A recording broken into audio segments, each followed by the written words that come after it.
Hello and welcome back to the channel, everybody. I am your host, Vortex from MobileMusicPro.com, your home for mobile music production. And for those of you who are already subscribed, welcome back our Mobile Music Army. And thank you all so much for all the subs and all the likes. We'll actually be approaching our 1,000 subs soon, so please stay tuned to the channel because we have a special video coming up with some awesome giveaways. And if this is your first time on the channel, what we do here is we actually try to create more mobile music producers. We want to help veterans in the industry learn why the iPad is so special, and help newcomers learn how to get started making professionally sounding music as fast as possible. Now, in today's video, we'll be going back into Cubasis 3 to show you guys some different ways that you can mix and process your melodies. And if you enjoyed this video, make sure to check out some of our other Cubasis 3 videos on this channel, because there certainly will be a lot more Cubasis 3 videos here in the future. Now, just as we said in our previous Cubasis 3 video on how to process drums, this video isn't meant to be the end-all, be-all, best way to process melodies. But we did want to at least walk you through some of this workflow so you can get an idea of some of the processes involved. We really wanted to walk you through some of these terms and concepts like EQ, compression, panning, sidechaining, and more, with our overall goal of this video helping you to make your melodies sound clearer, fuller, and sit better in the mix. And what's great about these concepts is that they can be pretty much applied to any single genre, so don't get too discouraged if our examples don't include the genres that you produce in. You never quite know, you may still learn something new. And please folks, if you think that we missed any important concepts in this video, don't forget to comment down below and let our community know. And of course, make sure you are subscribed because we will be hitting 1,000 subs soon and we will be releasing a special video with some awesome giveaways in it. And now with that intro aside, let's get right into this video on how to process and mix melodies in Cubasis 3.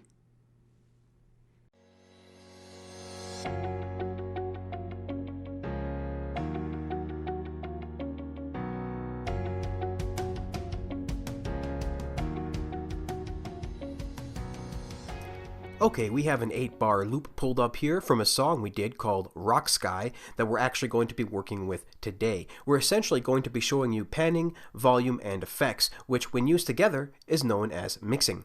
Very simply put, there's only so many frequencies in the range that humans can hear, and all the instruments will fight for all these frequencies at the same time. Typically, new producers always wonder why their mixes sound so muddy, where all the instruments seem to be clashing together, and this is why. Allowing instruments to breathe and each sit in their own correct frequency is known as creating space in the mix. So what we're going to do first is hear this 8-bar loop mixed, and then we'll hear it unmixed, and then we'll go ahead and dive into each track individually. Alright, now let's play this loop.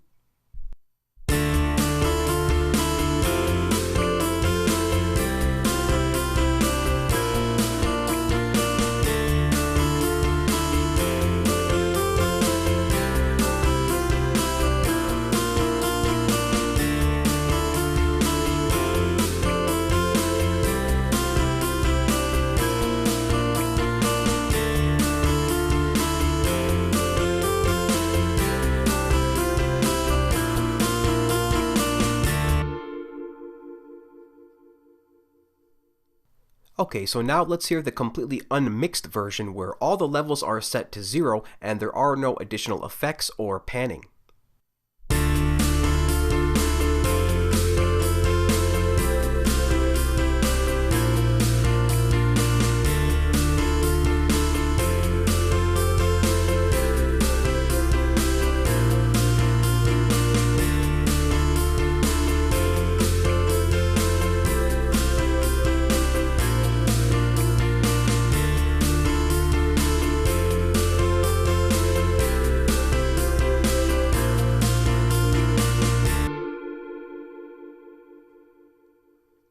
Okay, now right away we can hear some glaring issues with this mix. We can hear that the muted guitar essentially is completely drowned out, can barely hear it at all. The bass is a little bit high, and this crying pad, this pad that's supposed to add warmth and texture to the mix in the background, is overpowering every other sound. And in addition to that, the piano isn't quite hitting, so overall you can hear that this is a very muddy mix.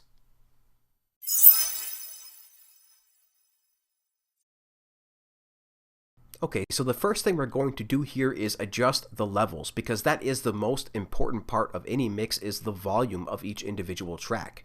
The volume can actually make or break an entire mix no matter how many different effects that you have on there. So let's go ahead and set our volumes and our levels now. So we'll go to the mixer here at the top left-hand corner, and we're going to go from left to right. So let's start with the piano and then go to the rest.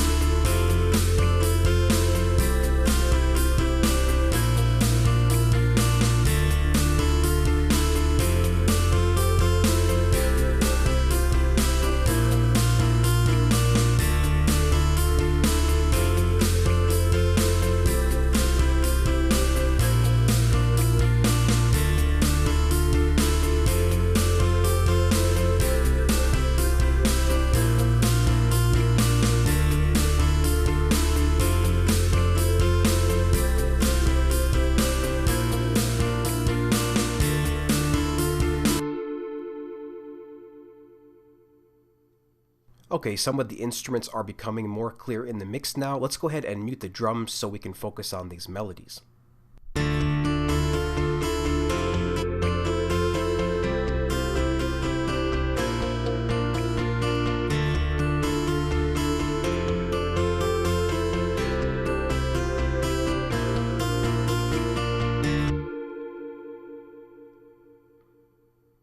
Okay, what we've essentially done here is turn down the volume on some of these instruments so that we can hear the other instruments better. Because actually, believe it or not, the number one way of making any instrument sound loud is turning down the volume of the rest of the instruments. So we've created a little bit more headroom for the rest of the melodies by turning down the bass. Now the next thing we're going to do in this mix is adjust the stereo panning on some of these tracks here, which essentially means panning some of the tracks more to the left and panning some of the other tracks more to the right. Now the reason why we're doing this is again to add more space in the mix to make sure that every instrument has room to breathe. Now the panning of these instruments is going to differ for every single track, but some of these techniques can be reused. So for example, what we're going to do here is pan the piano away from the muted guitar. So let's do that now. So what we'll do is we'll pan the piano to the right, just about halfway, a little bit less than halfway. And then we'll pan the muted guitar a little bit to the left. Not quite as much, but just a little bit. About 26% there. We'll also pan our acoustic guitar a little bit to the left. Again, so it doesn't conflict with the piano. And now we'll pan our bass guitar a little bit to the right. Just a little bit. Something like 20%. And finally, we will pan our bass sign, which is our sub bass, a little bit to the left. Not too much, about 20-22%. Now again, what this does is it makes more of the individual instruments able to be heard. The previous volume adjustments and this panning adjustments are little subtle changes, but all of these little subtle changes do add up over time. So again, a lot of little changes add up to a big change. So let's quickly play back this melody one more time to see if we can hear any changes.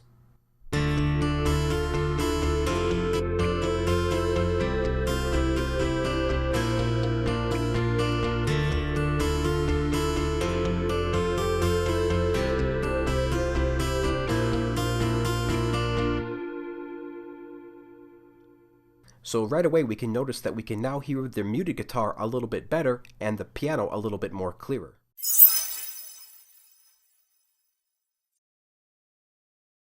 Okay, and the next thing we're going to do to our mix is apply an initial treatment to each one of these tracks. Now what I mean by initial treatment is essentially the EQ and the compression. Now the EQ is essentially short for equalizer, which essentially sets every instrument into its own frequency range. And the compressor is often used to either make things louder or even out a given signal to make sure it's not too loud or too quiet. And oftentimes the compressor ends up doing both at the same time. So let's go ahead and go through track by track and add our EQ and compression. So first we'll start out with the acoustic piano. Now to apply any type of effects, we'll go to our insert effects here on the left hand side. First we'll apply our compression with the channel strip. Now the channel strip is essentially like having multiple effects in one place. This is where your signal starts. So the preset we're going to be using for the acoustic piano is going to be in the factory presets, and it's going to be the acoustic piano 1. As you can see, it's essentially adding a little bit of compression here and a little bit of tape saturation. Next we'll add our EQ. So we'll enable the studio EQ, and we're going to go to the factory presets and choose the Acoustic Piano 1. As you can see here, it's cutting off a bunch of the lows, dipping some of the mids, and increasing some of the highs over here. Again, the EQ is to make sure that every instrument sits in its own frequency range, so that the instruments don't clash together. And next we're going to be checking out our dark tripad track, which is essentially this background pad that is supposed to provide additional texture and additional warmth. Now this particular track doesn't have any compression. As you can see, there is no channel strip over here. But for sure, every track at least has to have an EQ to again make sure that it sits well in the mix. So first we'll apply the Studio EQ. And for this pad, we're going to choose the factory presets, and we're going to choose the Melodies preset, which cuts off some of the lows and some of the highs, essentially leaving only most of the mid-range frequencies. Now there is another effect in here called stereo width, but we'll get to that in a minute. So let's close this out and go to the next track. We'll go to the muted guitar and apply our channel strip. We're going to choose the factory presets, and we're going to choose Electric Guitar Rhythm 1. Next we'll apply our Studio EQ, and we'll choose the Electric Guitar Rhythm 1 preset. Okay, let's close that. Now we'll go to the acoustic guitar, and here we're going to apply the channel strip once more. We're going to go to the factory presets and choose the default preset here. So the default preset doesn't really do much except add a little bit of gain, a little bit of loudness. Next we'll go to the Studio EQ, and we will choose the acoustic guitar factory preset. Alright, let's close that. And next go to the double bass. We'll add our channel strip, and we're going to use the preset default. So nothing too special there. Next we'll add our EQ, so make sure that this sits correctly in the mix, and we will choose the bass 2 preset, which as you can see increases some of the lows and dips some of the mid and high range frequencies. And finally we'll go to our sub bass, which is our bass sign preset here. We'll go to channel strip, add one of these, and for the factory preset we'll choose Electric Bass Guitar 3. And this is for our sub bass sound coming from our synthesizer. And of course we have to add our EQ next, so we'll add our EQ to make sure that this instrument sits well in the mix, and we're going to choose bass 1. Okay, now that we have all of our tracks sitting correctly in the mix, we should be able to have everything breathe. We should be able to hear every instrument correctly now, so let's go ahead and give this a listen.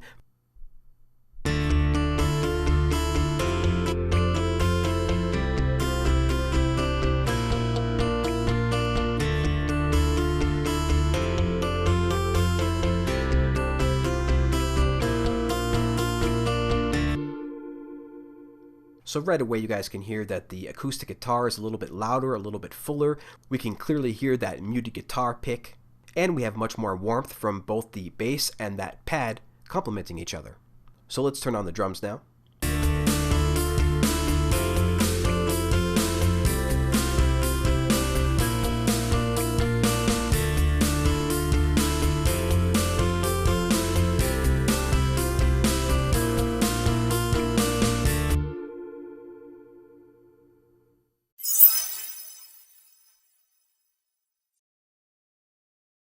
Okay, the next mixing technique that I want to discuss very quickly is called stereo width. Now, we already did the stereo panning, which determines how far left or how far right an instrument is sounding. But now we're going to talk about stereo width, which is essentially talking about the entire stereo field and making an instrument either appear closer or farther away.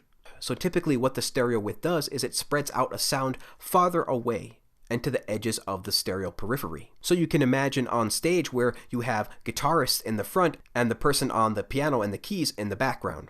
So what we did with the acoustic piano here is we applied a stereo width technique to make it appear more centered in the mix, because we wanted our guitars to sort of surround you and be a little bit spread out farther in the mix and appear a little bit farther away so that their sound can carry much more. So let's quickly demonstrate this effect now.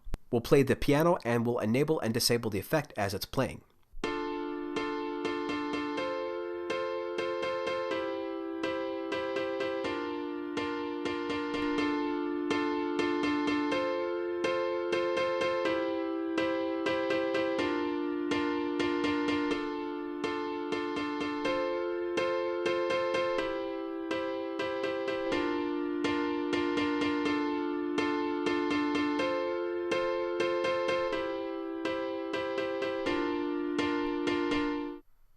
So as you can see, what we're doing here is we're focusing that energy, we're focusing that sound to the center of the mix and making it appear right in the center. Again, so that our guitars can appear more on the side, which again acts more like a live stage setup where you have the drums in the center, the guitars on the far left and far right hand side, and the piano just a little bit off to the left in the background.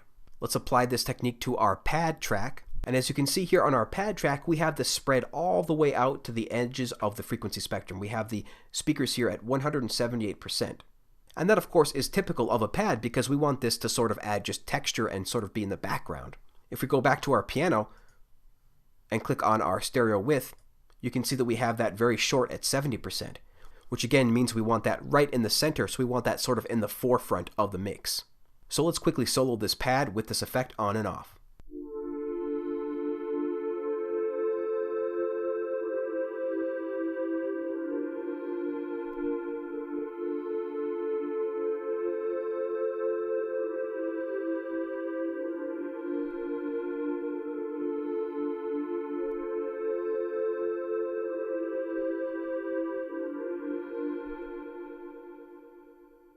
So again, as you can see, we have that spread out to the background. Alright, and finally to complete this mix, we're going to add the additional ear candy, which is typically what you add at the very end to spice up every individual track, and again, add that final little bit that's going to make the sound great. Because remember, all of these little subtle effects, and there are a bunch of them, eventually do add up to make a pretty big difference. So let's start with our piano track here. We're going to add our reverb on here, and we're going to use the reverb setting of Axe Room. And next we're going to click on our acoustic guitar and add an additional effect called Lux. Now what this is this is a third-party audio unit from Clevgrand that is essentially a compressor, but it has two different modes. You can bring out more of the lows or bring out more of the highs. As you can see, we'll switch it here from Lux to Finesse to Lux and to Finesse again. We're going to use Finesse on this particular track, which is the acoustic guitar track, to give it some additional harmonics and make it stand out more in the mix. And then finally, we're going to add our send effects. Now, we only have reverb on this particular send effect, but we're going to use this on every track so that every track sounds like it's in the same room, as opposed to every instrument sounding like they were recorded in different studios or in different places. The only real difference between insert effects and send effects is insert effects is something that you want to apply only to a single track, where send effects is something that you typically want to apply to multiple tracks.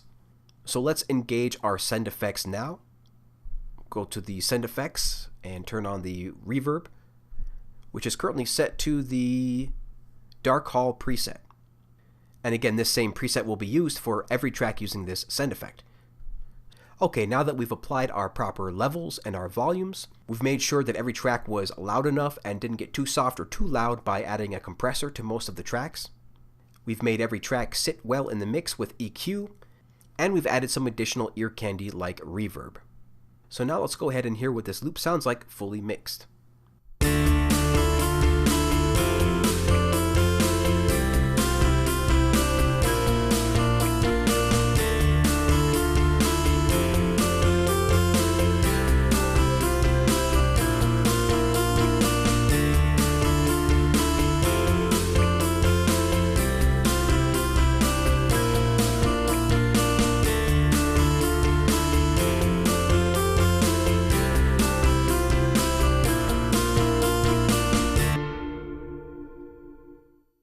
Alright, and the final mixing technique that we'll be talking about today is sidechaining. Now, you've probably heard this a bunch of times before in a number of pop songs and electronic music songs. Now, the sidechain effect typically used is essentially a pumping effect, where the melody appears to be pumping because it is actually, in fact, ducking the kick. So we're going to hear that in a couple of these tracks in this loop. So first, we'll listen to the loop, and then we'll go ahead and show you how we created that pumping effect.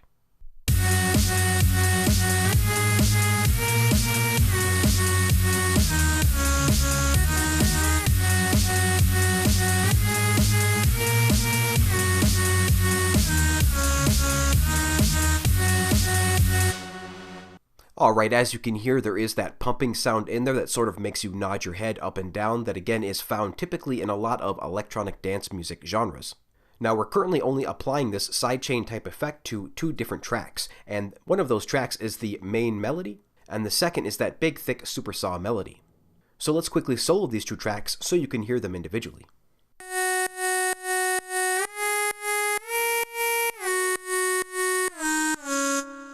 Alright, let's solo the next track.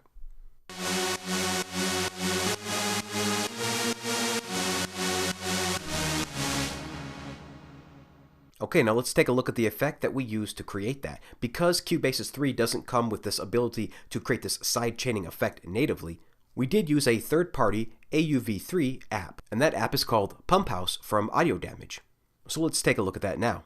Okay, now we have the app pulled up, the Pump House app by Audio Damage, and as you can see, the interface is pretty sleek and simple here.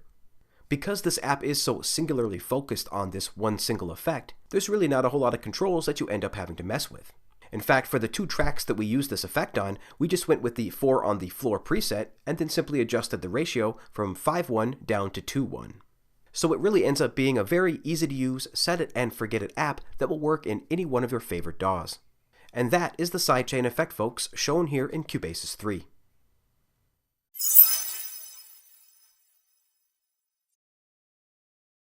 Alright, hello and welcome back everybody. We really hope that this video was helpful for you and maybe gave you some new ideas on how to mix and process your melodies.